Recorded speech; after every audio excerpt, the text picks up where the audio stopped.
Il y a 2 ans, sur le petit train du Nord, j'ai eu une épiphanie. Je voulais faire un documentaire sur cette route. Sur les gens qui la parcourent, ceux qui y vivent, sur son histoire. Je voulais aussi capturer sa beauté et la magie qui en découle. Puis j'ai rencontré Diane et ce rêve est devenu réalité. Bonjour Diane. Hey, salut! On va où comme ça? Je m'en vais travailler. Travailler où? Moi, je travaille au Petit Train du Nord, je suis aux communications marketing. En fait, je vends du bonheur. Aller au travail à vélo, c'est comme prendre 10 cafés. Ah, ça sent bon le matin, c'est génial. On s'en va à Prévost, à la gare de Prévost. Il y a du vécu dans cette gare, tu vas voir. On a vraiment l'impression d'être sur le Petit Train du Nord. Le Petit Train du Nord était un train de voyageurs et on amenait les skieurs, on amenait les gens en tourisme dans les Laurentides. C'était la voie d'accès. Le Train du Nord a fondé les Laurentides. Les villages se sont faits autour des gares. Alors, je te présente notre équipe. Il y a Christine qui s'occupe de répondre à tout le monde. On répond avec plaisir, on s'amuse ici.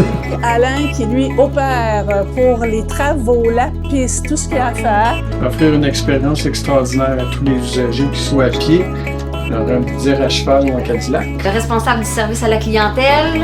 Moi, je suis l'adjointe à la direction générale. Voilà. Génial! Et voilà. Et maintenant, jusqu'au bout, dans mon bureau. Le vélo est une passion dans ma vie. Je m'aperçois que depuis que je suis toute petite, je suis au vélo. Même que je regardais des photos de moi à 3 ans, tous mes souliers étaient usés en avant. Je demandais à ma grande sœur, je sais pas, mes souliers sont tous usés comme ça. Elle dit, mais c'est que tu freinais toujours avec tes pieds sur ton vélo. Et j'avais 14 ans, on faisait partie d'un groupe. On nous avait demandé, les jeunes, de faire des tags à vélo sur la rue du Lutte pour demander une piste cyclable à Montréal. T'imagines, il n'y en avait pas. L'action citoyenne, elle fait partie de l'histoire du vélo au Québec. Les administrateurs du train étaient prêts à tout démolir ces gares-là.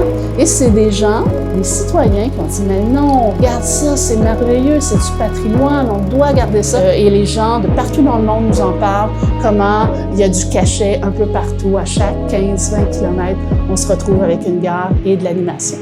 Et ce que j'aime particulièrement sur le Petit Train du Nord, c'est la connexion avec les gens. On rencontre, on croise. C'est important dans la vie d'avoir des contacts avec les petits êtres qui vivent autour de nous. Et des petits êtres, j'en ai rencontré partout sur le Petit Train du Nord, comme Karine, qui m'a fait visiter son tunnel. Je m'appelle Karine Daoui, on est dans le tunnel sous la piste cyclable du Petit Train du Nord. J'étais propriétaire de la station culturelle, un organisme à but non lucratif qui fait des événements culturels à Prévost et dans les Laurentides. Puis avec le maire de Prévost, on a discuté, puis lui, il avait l'idée secrète de revitaliser le tunnel de la piste cyclable. Un projet qui a duré 2 ans. J'avais réussi à trouver qui venait peindre ici. Le chef du tunnel, là. Un bon moment avant de réussir à obtenir un lien de confiance avec lui, tout ça. Puis quand ça s'est fait, après ça, on a réussi à bâtir quelque chose ensemble. Il a amené une trentaine de graffeurs. On était le premier festival après la COVID, alors il n'y a eu personne. Moi, je n'étais pas venue depuis au moins 2 ans. Je dirais qu'il reste peut-être 20% de ce qu'il y avait. Ouais.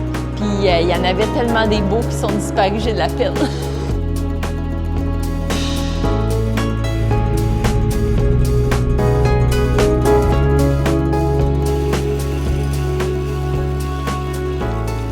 Loin, je me suis arrêté pour un café. Hey, on est chez Coy Micro-Torréfacteur à Prévost. Moi, je suis originaire de la Côte-Nord, mais on habite à Prévost depuis environ 10 ans.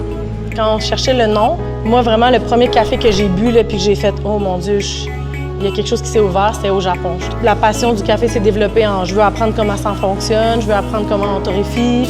C'est vraiment en hommage à leur savoir-faire puis en vouloir bien faire les choses, à la quête de la perfection. Voilà. La distance, on pourrait compter les pas si on veut. On est sur le Petit Train du Nord. Puis, juste après la gare de Prévost, David m'attendait. On est à l'entrée de la réserve naturelle Alfred Kelly, à peu près 20 mètres du Petit Train du Nord. Puis, je m'appelle David Lafrance, je suis coordonnateur accès nature pour la réserve. La réserve Alfred Kelly, c'est un territoire de 500 hectares. C'est une réserve naturelle, donc c'est un statut de protection spécial. C'est un endroit où on ne peut plus faire de développement du tout, c'est protégé à perpétuité. Puis un de mes spots préférés, c'est ici, il y a un petit ruisseau dans la réserve, puis il y a un petit pont. Allez, viens. Let's go! Parce qu'ici, il y a des usages, il y a des gens qui viennent marcher, il faut entretenir les sentiers, la signalisation, les passerelles. Donc c'est un travail très polyvalent, multitasking, on fait un peu de tout. Mais c'est super plaisant puisqu'on est beaucoup dehors. On arrive presque au lac Paradis, là. On entend l'eau couler. Pourquoi c'est pas le lac Paradis? J'ai aucune idée.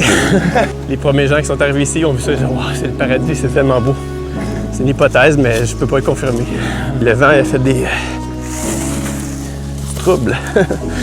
Quand on vient marcher ici, on s'émerveille, on apprécie la nature, puis on est plus enclin après ça à la protéger. On est un organisme à but non lucratif, mais on recueille les dons, puis avec ces dons-là, ça peut nous permettre d'acheter plus de terrain puis protéger plus d'hectares. On protège en ce moment. Puis ce qu'on vit, c'est 30 % du territoire d'ici 2030. Il y a encore beaucoup de travail à faire. Qu'est-ce qui se passerait si vous avez laissé ce magnifique parc à l'abandon? Ben, il y aurait peut-être des monster house le long du lac-ci. Et oui, ça aurait pu être perdu à tout jamais, donc on est content que c'est protégé. J'ai toujours été attiré par la forêt parce que, je sais pas, il y a comme une énergie qu'on retrouve pas ailleurs dans la forêt. On dirait que c'est quelque chose d'indescriptible, on se sent bien dans une forêt, puis peut-être que c'est mes racines. Je pense que j'ai un peu de génétique des Premières Nations en moi, puis c'est ça qui s'exprime comme si c'est une mémoire inconsciente. C'est la lumière sous la canopée, là, c'est tellement unique, là. La route a continué et bientôt, je me suis retrouvé à Piémont. On se trouve sur le pont qui traverse la rivière du Nord et qui est la jonction entre le Petit Train du Nord et le parc Cinéi Constantino. D'ailleurs, Merci la Vie a acheté les terres de Madame Constantino à une famille qui est très présente dans la région. La maison où est Merci la Vie a été construite des mains de son papa. Le gros arbre, c'est l'arbre qui a été planté à la naissance de Madame Louise Constantino en son honneur. Bonjour, je m'appelle Léonie, on est au Merci la Vie, bienvenue chez nous. Voici nos pains. On va commencer avec le 72, qui est le premier pain qu'on a eu chez Merci la Vie. Ensuite, ici, on a la madone avec du corasson et de l'épeautre et de la farine blanche. Ensuite, on va avoir le potager d'hiver. En fait, nous, on a une très longue mode de fermentation, donc tous nos pains vont être très, très digestes, faits avec des belles farines du Québec, biologiques. On fait très attention aux ingrédients ici, donc c'est fait avec amour. On fait ce qu'on veut manger aussi, t'sais. On essaie de pas nécessairement suivre là, les modes et tout ça, on fait ce qui nous fait triper. C'est notre façon de travailler, on essaie de toujours avoir une petite twist de différent, on essaie de pas faire du traditionnel. Là. Finalement, c'est ça qui quand tu fais vraiment ce que tu as envie de manger, c'est peut-être ça qui fait que c'est évident finalement. Sur le petit train, les kilomètres défilent vite, mais ce sont les visages qui restent. Et déjà, je n'ai qu'une hâte. Arriver au prochain arrêt. En train à cheval en Cadillac, je suis toujours à côté de la...